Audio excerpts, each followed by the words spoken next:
আসসালামু আলাইকুম। আমি এখন দাঁড়িয়ে আছি শেওড়াপাড়া মেট্রো স্টেশনে এবং আজকে আমার গন্তব্য হচ্ছে অমর একুশে বইমেলা ঢাকা বিশ্ববিদ্যালয় মেট্রো স্টেশনে। এবং আজকে আমার যে ভিডিও, এই ভিডিওটা বিষয় হচ্ছে আমি আজকে আপনাদের সামনে উপস্থাপন করব যে রমজান মাসে যে বইমেলাটা হচ্ছে এখানে মানুষের উপস্থিতি কেমন, এই বইমেলাটা আমেজ কেমন, এবং পুরো ভিডিওতে আজকে আমরা পাঠকদের আনাগোনা, তারপর যারা স্টল দিয়েছে, যারা বই বিক্রি করতেছে, তাদের কি পরিমাণ হচ্ছে সেল হচ্ছে বা কি পরিমাণ কাস্টমার তারা পাচ্ছে, সেটা আমি তুলে ধরার চেষ্টা করব। এবং আশা করি আজকের ভিডিওটা খুবই দারুণ হতে যাচ্ছে এবং আপনারা শেষ পর্যন্ত থেকে ভিডিওটা উপভোগ করুন। শেওড়াপাড়া মেট্রো স্টেশনের টিকিট কাউন্টারে টিকিট পাঞ্চ করে আমরা এলিভেটরে করে সেকেন্ড ফ্লোরে উঠে যাচ্ছিলাম, যাতে আমরা আমাদের কাঙ্ক্ষিত ট্রেনটি ধরতে পারি। এবং আমার সাথে ছিল আমার ছোটবেলার ঘনিষ্ঠ দুই বন্ধু জারিফ এবং সাইদ। স্টেশনে এসে আমাদের মিনিট পাঁচেক ট্রেনের জন্য দাঁড়াতে হলো। স্টেশনে অনেক ভিড় ছিল, তাই ট্রেনে ওঠা এতটা সহজ ছিল না। তবুও আমরা অনেক কষ্ট করে ভিড় উপেক্ষা করে ট্রেনের ভিতর প্রবেশ করলাম। আজ দুপুরে হালকা বৃষ্টি পড়েছিল এবং আকাশটা অনেক মেঘলা ছিল, তাই আমরা ট্রেন থেকে চমৎকার এবং মনোমুগ্ধকর পরিবেশ উপলব্ধি করতে করতে নিমিষেই পৌঁছে গেলাম ঢাকা বিশ্ববিদ্যালয় মেট্রো স্টেশনে। এবং সেখান থেকে কয়েক কদম পা বাড়িয়ে আমরা সরাসরি প্রবেশ করি অমর একুশে গ্রন্থমেলাতে। তো আমরা এখন বইমেলায় প্রবেশ করেছি এবং বইমেলায় প্রবেশ করে সবার আগে বাংলা একাডেমির সামনে উপস্থিত হয়েছি। এবং মোটামুটি এখানে পরিবেশটা ভালোই, মোটামুটি মানুষের আনাগোনা ভালোই আছে এবং আশা করি ভিতরের পরিবেশটা ভালো জমজমাট।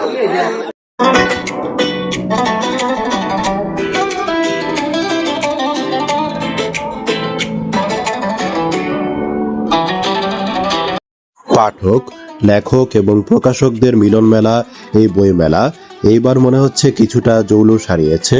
কেননা যেই বইমেলা প্রতি বছর এতটা মানুষে পরিপূর্ণ থাকতো যে বইমেলায় ঢোকাটা কিংবা বইমেলায় ঢুকে হাঁটাটাও কষ্টসাধ্য হয়ে যেত, কিন্তু এবার তা বেশ ফাঁকা মনে হচ্ছে। তবুও অনেকে রোজা রেখে কষ্ট করে নিজেদের পছন্দের বই কিনে নেওয়ার জন্য কিংবা নিজেদের প্রিয় লেখকের একটাবার সাক্ষাৎ পাওয়ার জন্য ছুটে এসেছে বইমেলাতে।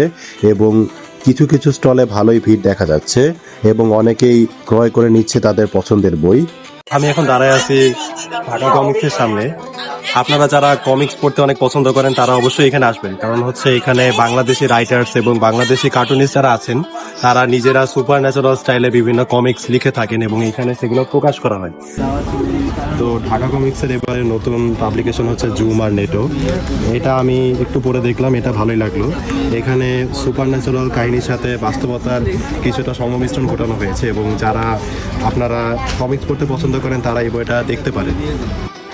তো এখন আমি দাঁড়ায় আছি বিশ্ব সাহিত্য কেন্দ্রের সামনে এবং এটা বইমেলার মাঝামাঝি। বিশ্ব সাহিত্য কেন্দ্রের পাশে আছে জ্ঞানকোষ, এখানে আমাদের প্রসিদ্ধ লেখক হুমায়ুন আহমেদের বই ছাপানো হয় এবং আপনারা যারা হুমায়ুন আহমেদের বই পড়তে পছন্দ করেন তারা এখানে এসে বইগুলো দেখতে পারেন, পড়তে পারেন।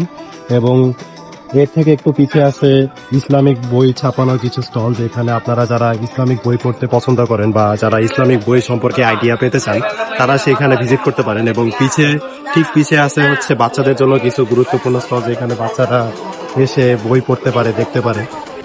ভেবেছিলাম সিনেমাটিক স্টাইলে ওয়াক দিয়ে পুতুল নাটক দেখতে যাব, কিন্তু হুট করে সামনে এক আপু এসে যাওয়ায় আমি সেই ওয়াকটা দিতে পারলাম না।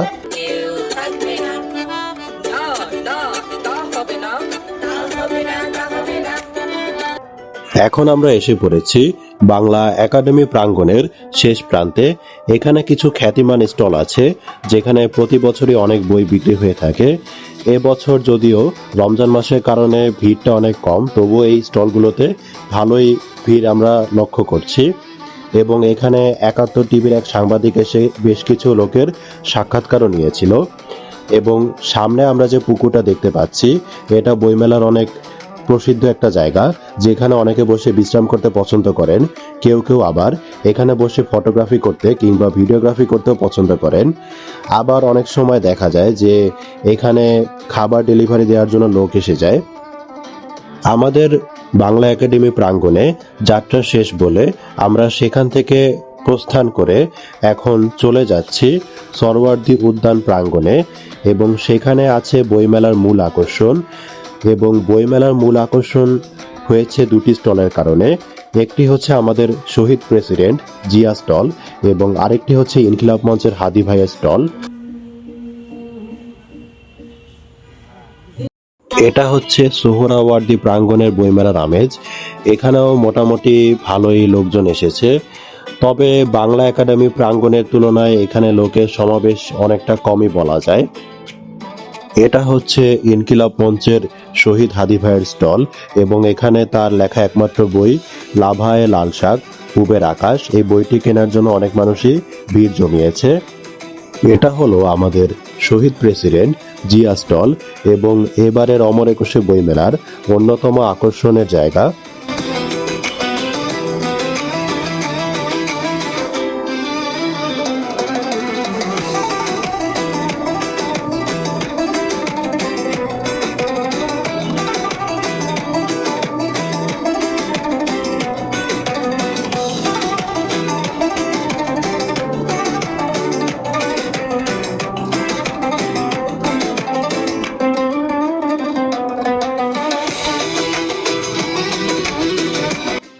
তো এখন আমি দাঁড়ায় আছি ভাষা শহীদদের স্থপতির সামনে, এবং আজকে আমাদের এই ভিডিওটি এখানেই সমাপ্ত হচ্ছে।